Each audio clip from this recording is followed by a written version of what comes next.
শান্তি।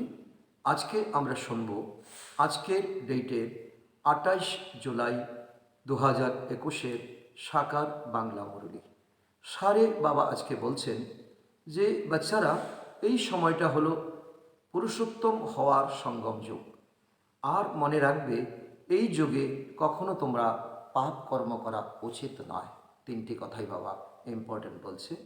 এই সঙ্গম যুগে সবথেকে বড় পুণ্য কর্ম কি করে থাকো তোমরা?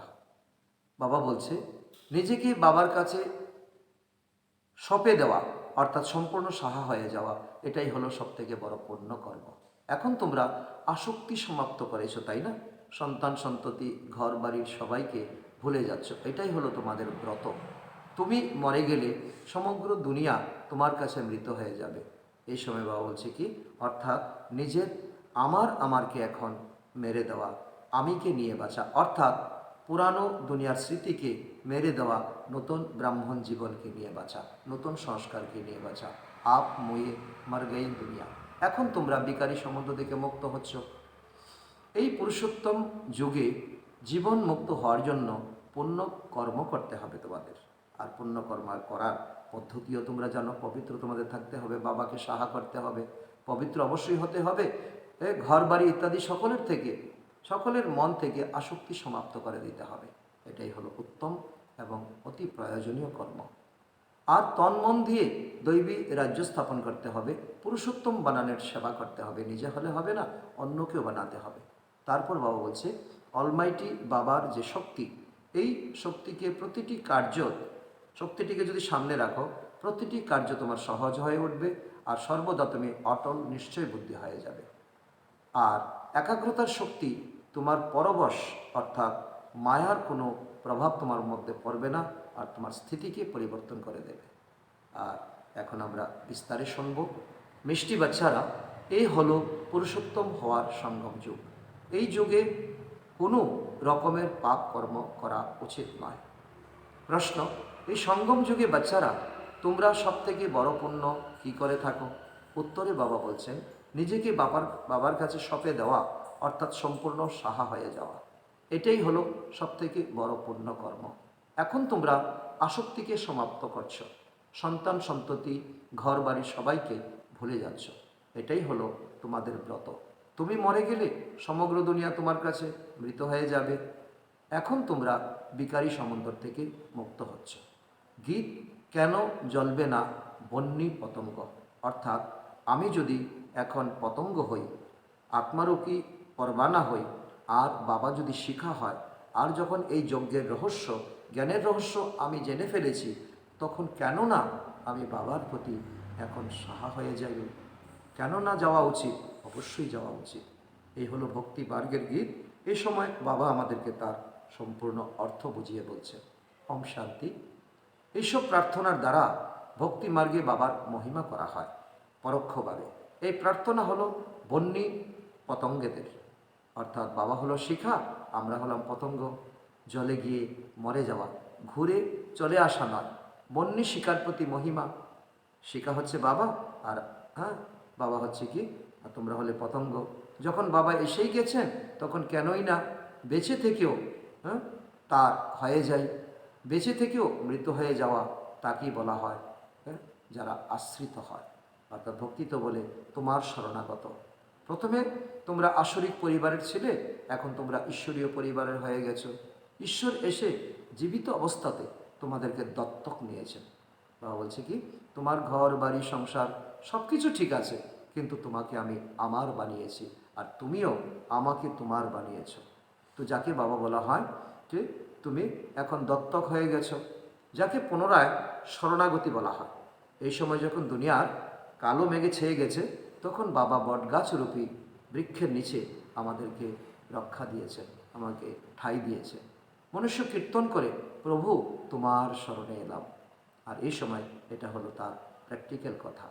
যখন প্রভুর স্মরণে আসে, যখন তিনি আসেন, নিজের শক্তি প্রদর্শন করেন, ঐশ্বর্য দেখান, তিনিই হলেন সর্বশক্তিমান, তাই না?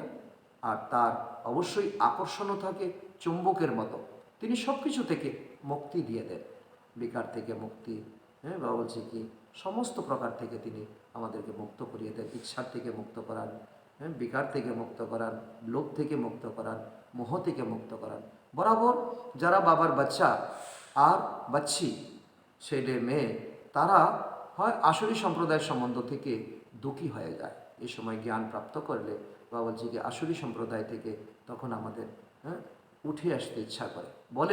তারা বলে যে বাবা, কবে এই সম্বন্ধ থেকে মুক্তি পাবো? এখানে এই পুরানো সম্বন্ধকে ভুলতে হয়। আত্মা যখন দেহ থেকে আলাদা হয়ে যায় তখন তখন বন্ধন মুক্ত হয়ে যায়। এই সময় তোমরা জানো যে সকলের মৃত্যু হবে, এই বন্ধন আছে, এই হলো বিকারী বন্ধন। কারণ বাবা বলছি কি, তোমার সামনে সমস্যাও খোলা আছে, সমাধানও খোলা আছে। এখন বাচ্চারা নির্বিকারী সম্বন্ধ চায়, কারণ নির্বিকারী সম্বন্ধ ছিল সত্যযুগে। পুনরায় দ্রাপর কলিযুগে বিকারী সম্বন্ধ হয়ে যায়, পুনরায় আবার এখন জ্ঞান প্রাপ্ত করে আবার নির্বিকারী সম্বন্ধের দিকে তোমরা চলছো। এই কথা আরও কারো বুদ্ধিতে নেই। বাচ্চারা, তোমরা এও জানো যে আমরা আসুরি বন্ধন থেকে মুক্ত হওয়ার জন্য পুরুষার্থ করছি। এ হলো আসুরি বন্ধন। এই 5 বিকারের বন্ধনে সকলে বন্ধিত হয়ে আছে। তো এক বাবার সাথে যোগ রাখা চাই। ওইদিকে আছে রাবণ আর এইদিকে আছে রাম। এই কথা দুনিয়ার কেউ জানে না। বলেও যে রামরাজ্য চাই, গান্ধীজিও চেয়েছিলেন, কিন্তু সমগ্র দুনিয়ার যে রাবণ রাজ্য আছে এটা কেউ বুঝতে পারছে না। আজকে শুধু শ্রীলঙ্কায় নয়, বাবা সারা দুনিয়া এখন রাবণ রাজ্য হয়ে গেছে। প্রতিটা মানুষের মনে এখন রাবণের উৎপাত চলছে। তো রামরাজ্যতে তো পবিত্রতা, সুখ, শান্তি ছিল, সেসব তো এখন নেই। কিন্তু যেটা বলে সেটা অনুভব করে না। গাওয়া হয়ে থাকে যে আত্মারা সবাই হলো সীতা। একজন সীতার কথা নয়, কারণ আমাদের সুখরূপী সীতা এখন চলে গেছে। যেমন সীতাকে চুরি করে হরণ করে নিয়ে গেছিল রাম, এই সময় আমাদের প্রকৃত স্মৃতি লক্ষ্য এখন রাবণ আমাদের থেকে চুরি করে নিয়ে গেছে। না এক অর্জুনের কথা, না এক দ্রৌপদীর কথা, এসব হলো অনেকের কথা। এই সময় যারা আমরা এই জ্ঞানকে চর্চা করছি, কিন্তু উদাহরণ একজনকে দেওয়া হয়। বাস্তবে বাবা বলে কি, এটা বুঝে নেওয়ার বিষয়। তোমাদেরকে বলা হয় যে তোমরা হলে অর্জুন, যারা তোমরা এখন অর্জন করছো। তোমরা বলবে যে অর্জুন তো এই ভাগীরথ হয়ে গেছে, অর্থাৎ ব্রহ্মা বাবা, আমাদের এই ব্রাহ্মণের যে প্রজাপিতা, তিনি ভাগীরথ হয়ে গেছেন। তো ওনার শরীরকে তিনি দিয়েছেন শিব বাবাকে আসার জন্য, লোন দিয়েছেন। শিব বাবা বলেন, আমি সাধারণ বৃদ্ধ, শরীরের রথ নেই। মানুষ আবার চিত্রতে কি বানিয়েছে, ঘোড়ার গাড়ি বানিয়ে দেখেছে। এখনই একেই অজ্ঞানতা বলা হয়। যুদ্ধক্ষেত্র দেখিয়েছে কুরুক্ষেত্রে, অজ্ঞানতা ছাড়া আর কিছু না। বাচ্চারা বুঝতে পারে যে শাস্ত্র আদি যা কিছু আছে, এই সকল কিছু হলো ভক্তি মার্গের। যতক্ষণ 7 দিনের কোর্স না করবে, এ কেউ বুঝতে পারবে না এ কত সুন্দর জ্ঞান। তো এই জন্য বাবা বলি কি, ভক্তি হলো আলাদা, জ্ঞান হলো আলাদা। আর এই সময় যখন জ্ঞান তোমরা প্রাপ্ত করো, তো ভক্তিকে তোমরা বৈরাগ্য করো। বাস্তবে সন্ন্যাসীদের বৈরাগ্য হয় না। তারা তো জঙ্গলে গিয়ে পুনরায় আবার শহরে এসে বসবাস করে, বড় বড় মহল বানায়, ইত্যাদি তৈরি করে। কেবল বলে যে আমরা ঘর বাড়ি ত্যাগ করেছি। আরে এটা তো কোনো বড় কথা নয়। কিন্তু তাদের তো ইচ্ছা ত্যাগ হয়নি, মোহ ত্যাগ হয়নি। হ্যাঁ, তো তোমরা হলে সমগ্র দুনিয়ার থেকে বৈরাগ্য, মোহকে ত্যাগ করেছো, ইচ্ছাকে ত্যাগ করেছো। যথার্থ কথা হলো এটারই। তাহলে কি দেখানো সন্ন্যাস করে লাভ নেই, প্রকৃত সন্ন্যাস হওয়া উচিত। বাচ্চারা, তোমরা জানো যে এই পুরানো দুনিয়া এখন সমাপ্ত হয়ে যাবে, এই জন্য অবশ্যই এর থেকে বৈরাগ্য আনতে হবে। বুদ্ধিও বলে যে নতুন ঘর তৈরি হলে পুরানোকে ভেঙে ফেলা হয়। লৌকিক দুনিয়া তো এই নিয়ম আছে। তো পিতা কি করে, পুরানো ঘরকে ভেঙে ফেলে নতুন ঘরকে তৈরি করে, পুরানো ঘরকে ভেঙে ফেলে। তোমরাও জানো, হ্যাঁ, এখনও তার প্রস্তুতিকরণ চলছে। স্বর্গ দুনিয়া তৈরি হচ্ছে, মহল তৈরি হচ্ছে, সোনার দুনিয়া তৈরি হচ্ছে। প্রাস তত্ত্ব সেখানে অতি উত্তম প্রকৃতি থাকবে, মাটি থাকবে অতি উর্বর মাটি। কলিযুগের পর পুনরায় সত্যযুগ অবশ্যই আসবে। এখন এ হলো পুরুষোত্তম সঙ্গম যুগ, পুরুষোত্তম মাসও বলা হয়। তোমাদের এটা হলো পুরুষোত্তম যুগ। বাবাকে তোমরা অনেক সময় ধরে ভগবানের সঙ্গে তোমরা তাল মিলিয়ে ভগবানের শ্রীমতকে তোমরা পালন করে তোমরা এখন আসছো। তোমরা ঈশ্বরীয় কুলের হয়ে গেছো। পুরুষোত্তম মাসে কি করা হয়? ভক্তরা দান পুণ্য করে, উপবাস করে, কীর্তন করে। তোমরা এই পুরুষোত্তম যুগে কি করো? সর্বপুণ্য করো, সবচেয়ে উঁচা পুণ্য করো, সব কিছু ভগবানের নামে সাহা করে দাও। তোমরা জানো যে এই সমগ্র দুনিয়া এখন সাহা হয়ে যাবে, তাই সমগ্র দুনিয়ার সর্বস্ব সাহা হওয়ার পূর্বে আমরা নিজেদেরকে বাবার কাছে কেনই না সাহা করে দেই। এটা হলো তোমাদের জ্ঞানের থেকে প্রাপ্তি ধারণা। সবচেয়ে বড় ধারণা, আমাদের 4 সাবজেক্টের উত্তম সাবজেক্ট হলো ধারণা। এর দ্বারা তোমাদের অনেক পুণ্য অর্জন হবে। এই সময় এই ধারণা যদি আমাদের প্রাপ্ত হয়, তাহলে তাদের তো হলো লৌকিকের পুরুষোত্তম মাস ভক্তদের, আর এটা হলো অসীম জগতের কথা। ওদের হলো ভৌতিক জগতের কথা, এজন্য তাদেরকে হরযোগ বলা হয়, লৌকিকের বৈরাগ্য বলা হয়। পুরুষোত্তম মাসে অনেক গল্প কথা শোনানো হয়, ব্রত নিয়ম রাখে। তোমাদের তো অনেক বড় কঠোর ব্রত। কি ব্রত? তোমাদের সন্তান সন্ততি, ঘর বাড়ি ইত্যাদি সবই আছে, কিন্তু হৃদয় থেকে আসক্তি তোমাদের সমাপ্ত হয়ে গেছে। এই আসক্তির জন্যই আমাদের এত বড় পুরুষার্থ। তোমরা মরে গেছো, পুরানো সংস্কার তোমাদের মরে গেছে, তাই তোমাদের কাছে দুনিয়াও মৃত হয়ে গেছে। কোনো লোভ আকাঙ্ক্ষা তোমাদের নেই। সাদা ভোজন, সাদা জীবন যাপন আর উচ্চ বিচার তোমাদের। তোমরা জানো এইসব সমাপ্ত হয়ে যাবে। আমরা বাবার হয়ে গেছি পুরুষোত্তম হওয়ার জন্য। তো সকল পুরুষের মধ্যে, অর্থাৎ মানুষের মধ্যে উত্তম পুরুষ হলো এই লক্ষ্মীনারায়ণ তোমাদের সামনে দাঁড়িয়ে আছে, তোমাদের এইম অবজেক্ট। ইনাদের থেকে উত্তম মানুষ আর কেউ হতে পারে না। লক্ষ্মীনারায়ণ বিশ্বের মালিক ছিলেন, তাই না? তোমরা এসেছো এরকম পুরুষোত্তম হওয়ার জন্য, লক্ষ্মীনারায়ণ হওয়ার জন্য, ওনার সন্তান সন্ততি হওয়ার জন্য, ওনার পরিবারে যাওয়ার জন্য, ওনার রাজ্যে যাওয়ার জন্য। সকল মানুষ মাত্রই সদ্গতি প্রাপ্ত করে। কেউ সত্যযুগে পায়, কেউ ত্রেতা যুগে, কেউ দ্রাপর, কেউ কলিযুগে, আর কারো এখনো হয়ও নেই। মানুষের আত্মা পুরুষোত্তম হয়ে যায়, তো তাদের থাকার স্থানও এরকম হওয়া চাই। যেমন প্রেসিডেন্ট, রাষ্ট্রপতি সব থেকে উঁচু পদ, আর তার থাকার জন্য রাষ্ট্রপতি ভবন উঁচুতে বানানো হয়। কত বড় বড় মহল, বাগান ইত্যাদি তৈরি করা হয়। এসব হলো এখনকার কথা, এই দুনিয়ার কথা। রামরাজ্যকে তো তোমরা জানো কেমন দুনিয়া হবে, কেমন মহল হবে, কত সুন্দর তোমাদের সব কিছু ব্যবস্থাপনা থাকবে। তোমরা সত্যযুগে পুরুষোত্তম তৈরি হও, তখন এই কলিযুগে পুরুষোত্তম থাকবে না। বা বলছি কি, এই দুনিয়ার যে এখন নকল পুরুষোত্তম, এ তখন আর থাকবে না যখন তোমরা আসল হয়ে যাবে। তোমরা সত্যযুগে পুরুষোত্তম হওয়ার জন্য পুরুষার্থ করছো। তোমরা জানো যে আমাদের মহল কিভাবে তৈরি হবে, সোনা দিয়ে, মণিমুক্ত দিয়ে। কাল রামরাজ্য হবে, সেদিন দূরে নেই, আগামীকাল। বা বলছি অল্প কিছু দিনের মধ্যে তোমরা রামরাজ্যে পুরুষোত্তম হবে। তোমরা চ্যালেঞ্জ করো যে আমরা রামরাজ্যকে, রাবণ রাজ্যকে পরিবর্তন করে রামরাজ্য অবশ্যই স্থাপন করব। এখন চ্যালেঞ্জ করছো, তাই একে অপরকে পুরুষোত্তম বানাতে হবে। চ্যালেঞ্জ করলে হবে না, কর্ম করে দেখাতে হবে, সেবা করতে হবে, ধারণাতে আসতে হবে। ভবিষ্যতে 21 জন্মের জন্য তোমরা রাম রাজত্বে আসছো, পুরুষোত্তম হতে চলছো। দেবতাদের মহিমা গাওয়া হয়ে থাকে, সর্বগুণ সম্পন্ন, ষোলকলা সম্পন্ন, অহিংসা পরম দেবী দেবতা ধর্ম। তোমরাই জানো, আর কেউ জানে না। তোমরা পরের জন্মে পুরুষোত্তম হবে, তখন এই রাবণ রাজ্যে কেউ আর থাকবে না। এখন তোমাদের মধ্যে সমস্ত জ্ঞান আছে, এখন রাবণ রাজ্যই সমাপ্ত হয়ে যাবে। রাবণ থাকবে না, আর রাজ্যও থাকবে না। আজকাল তো সময়ের কোনো ভরসা নেই, অকালে মৃত্যু হয়ে যায়, অ্যাক্সিডেন্ট হয়ে যায়, কোনো স্বপ্ন দেখে কোনো লাভ নেই। কারো সাথে শত্রুতা হলে তাকে শেষ করে দেয়, মেরে দেয়, কেটে দেয়, বম মেরে দেয়, ছুরি চালিয়ে দেয়। তোমাদের তো কেউ শেষ করতে পারবে না, কারণ তোমরা হলো অবিনাশী পুরুষোত্তম। এরা হলো বিনাশী, তাও আবার রাবণ রাজ্যে। বাবুলিকে দেখো, তোমার কত সুন্দর লক্ষ্য, আর কত সুন্দর প্রাপ্তি, আর কত সুন্দর বরদান তুমি প্রাপ্ত করছো। এদের তোমাদের দৈবী রাজ্যের সম্বন্ধে কিছুই জানা নেই, যারা এখন নকল রাবণ রাজ্যে নিজেদেরকে মহান মনে করে চলছে। তোমরা জানো আমরা শ্রীমতে চলে নিজেদের দৈবী রাজ্য, দৈবী স্বরাজ্য স্থাপন করছি। যাদের পূজা হয় তারা অবশ্যই ভালো কর্তব্য করে গেছেন। আর দেবী দেবতার পূজা হয়, শিবের পূজা হয়। এই সময় তোমরা জানো, দেখো জগদম্বার কত পূজা হয়। কেন? এখন এখন হলেন তিনি জ্ঞান জ্ঞানেশ্বরী, অর্থাৎ জ্ঞানের সর্বোচ্চ পদে আছেন আমাদের মাম্মা, এই জগতের মাম্মা। কারণ এই সময় মাম্মার কাছে এসে কেউ দৃষ্টি নিয়ে গেছেন, কেউ জ্ঞান নিয়ে গেছেন, কেউ 2 বছর শুনে গেছেন, জীবনকে পরিবর্তন করে গেছেন। তোমরা হলে জগদম্বার কন্যা, জ্ঞান জ্ঞানেশ্বরী, আর হবে তোমরা রাজের রাজেশ্বরী।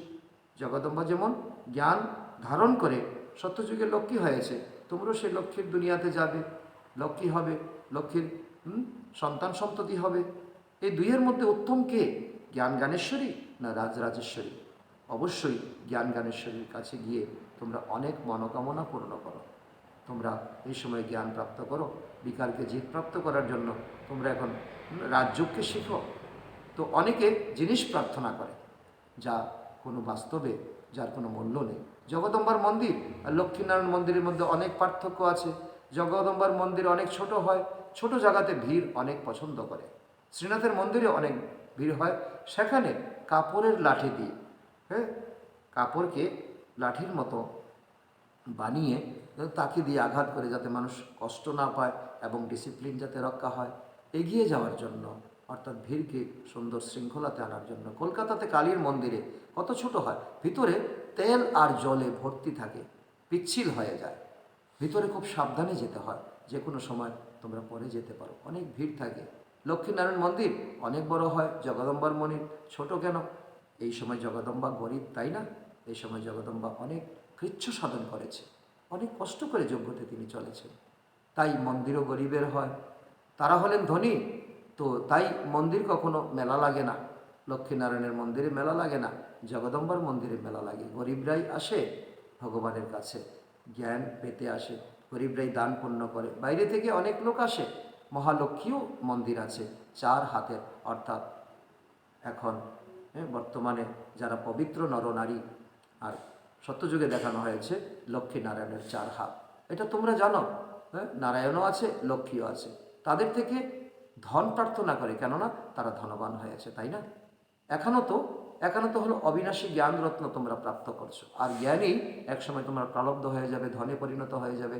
ধনের জন্য লক্ষ্মীর কাছে যায়, অনেক আশা রেখে জগদম্বার কাছে আসে মনোকামনা পূর্ণ করার জন্য। দেখো কত ডিফারেন্স, ধনের জন্য লক্ষ্মীর কাছে, মনোকামনা পূর্ণ করার জন্য লক্ষ্মীর কাছে যায় না, তা আসে জগদম্বার কাছে। তোমরা হলে জগদম্বার সন্তান, সকলের মনোকামনা 21 জন্মের জন্য তোমরাও পূর্ণ করে দাও। জগদম্বার সন্তান হিসাবে তোমাদেরও সে শক্তি আছে। একটাই মহামন্ত্রের দ্বারা সকলের মনোকামনা 21 জন্মের জন্য পূর্ণ হচ্ছে, তা হলো মন মনা ভব। অন্যরা যা কিছু মন্ত্র ইত্যাদি দিয়ে থাকে তার অর্থ কিছুই জানা নেই। বাবা বুঝাচ্ছেন এই মন্ত্র তোমাদের কেন দেই, কেননা তোমরা পতিত হয়ে গেছো, তাই না? মামেকম স্মরণ করো, তাহলে পবিত্র হবে। এটা এক বাবা ছাড়া আত্মাদেরকে আর কেউ বলতে পারে না। এর দ্বারা প্রমাণিত হয় যে এই সহজ রাজ্য এক বাবাই শেখান, তিনিও মন্ত্র দেন। তিনি মন্ত্রও দেন, 5000 বর্ষ পূর্বেও মন্ত্র দিয়েছিলেন। এইটা স্মৃতিতে এসেছে তোমাদের। এখন তোমরা সম্মুখে বসে আছো, যীশুখ্রিস্ট কিছু করে গেছেন, তাই তার বাইবেল সবাই পড়তে থাকে। তিনি কি করে গেছেন? ধর্ম স্থাপন করে গেছেন। তোমরা জানো শিব বাবা কী করে গেছেন, কৃষ্ণ কি করে গেছেন? কৃষ্ণ তো সত্যযুগের রাজকুমার, তো ওনার তো কোনো সোশ্যাল ওয়ার্ক নেই, তিনি পুনরায় নারায়ণ হন, তার কোনো পুনর্জন্ম নিতে থাকেন। তো তিনি ত্রেতা যুগে আসেন। শিব বাবা কী এমন করে গেছেন বলে তার এত পূজা ইত্যাদি হয়? এখন তোমরা জানো তিনি রাজযোগ শিখিয়ে গেছেন, ভারতকে স্বর্গ বানিয়ে গেছেন, এবং স্বর্গের প্রথম মালিক তিনি নিজে হননি, ব্রহ্মা বাবাকে শ্রীকৃষ্ণ বানিয়েছেন, নারায়ণ বানিয়েছেন। অবশ্যই কৃষ্ণর আত্মাকে তিনি পড়িয়েছেন, ডিগ্রি দিয়েছেন, তোমরা বুঝে গেছো। এখন পড়াশোনা করলে, ডিগ্রি প্রাপ্ত করলে ভগবানও আমাদেরকে ছোট পদ দিতে পারেন না। কৃষ্ণের বংশাবলী, তোমরা বসেও আছো এখানে ব্রাহ্মণ হয়ে। রাজা রানীকে মাতা পিতা অন্নদাতা বলা হয়, রাজস্থানের রাজাকে অন্নদাতা বলা হয়। রাজাদের অনেক সম্মান থাকে। আগে সমস্ত নালিশ রাজার কাছে আসতো, রাজ দরবার লাগতো। কেউ ভুল করলে তাকে অনেক অনুতাপ করতে হতো, কারণ শাস্তি পেতে হতো।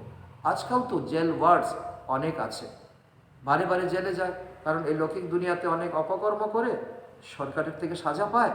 তারপর বাবা বলে কি, এখন বাচ্চারা তোমাদেরকে গর্ভ জেলে যেতে হবে, কারণ এই লৌকিক দুনিয়ার সাজা যথেষ্ট নয়। তারপরে তো বাবা বলছে কি, বারবার মাতৃগর্ভ থেকে তুমি গর্ভ জেলে তুমি যাবে, বারবার তোমার সাক্ষাৎকার হবে, সেখানে তোমাকে পশ্চাতাপ করতে হবে। তোমরা যারা জ্ঞান অর্জন করছো, যাদের ধারণা হচ্ছে তোমরা গর্ভমহলে আসবে, অর্থাৎ সত্যযুগে আসবে, এই জন্য বাবাকে স্মরণ করো, তাহলে বিকর্ম বিনাশ হবে। পুনরায় তোমরা কখনো জেলে যাবে না। যেখানে পাপ হয় না, সকলে গর্ভমহলে থাকে, কেবল কম পুরুষত্বের কারণে কম পদ প্রাপ্ত হয়। উঁচু পদস্থরা অনেক সুখে থাকেন। এখনও তো কেবল 5 বছরের জন্য সরকার প্রেসিডেন্ট নির্বাচিত হয়। তোমরা বোঝাতে পারো যে ভারতই দেবী রাজস্থান হবে। এখন তো না রাজস্থান না রাজা রানী আছে। আগে কেউ সরকারকে টাকা দিলে তো মহারাজা মহারানীর উপাধি পেয়ে যেত। ইংরেজরাও অনেককে অনেক উপাধি দিয়েছেন। এখানে তোমাদের হলো পড়াশোনা, পয়সা দিয়ে নয়, টাইটেল নয়, বা বলছে কি প্রকৃতভাবে আত্মাকে শুদ্ধিকরণ করে তোমরা আগামী দিনের উঁচু পদ পাবে। রাজা রানী কখনো পড়াশোনা করে হওয়া যায় না। বা বলে কি ত্রেতা যুগের রাজা রানী দ্রাপর থেকে রাজা রানী ত্রেতা দিক থেকে শুরু হয়, কিন্তু দ্রাপর থেকে পড়াশোনা করে কেউ রাজা রানী হতে পারে না। গায়ের জোরে শক্তির জোরে তখন রাজা রানী হয়। এটা হলো তোমাদের এইম অবজেক্ট। এই পড়াশোনা করে তোমরা বিশ্বের মহারাজা মহারানী তৈরি হও, রাজা রানী নয়। তোমাদের টাইটেল থাকবে মহারাজা মহারানী। আর হ্যাঁ, এই উপাধি তো রাজা রানী ত্রেতা থেকে শুরু হয়, আর দ্রাপর থেকে শক্তি প্রয়োগ করে রাজা রানী হওয়া যায়। তোমরা এখন জ্ঞান জ্ঞানেশ্বরী তৈরি হচ্ছ, পুনরায় রাজরাজেশ্বরী হবে। কে বানাবেন? ঈশ্বর পরম পিতা। কিভাবে বানাবেন? রাজযোগ আর জ্ঞানের দ্বারা।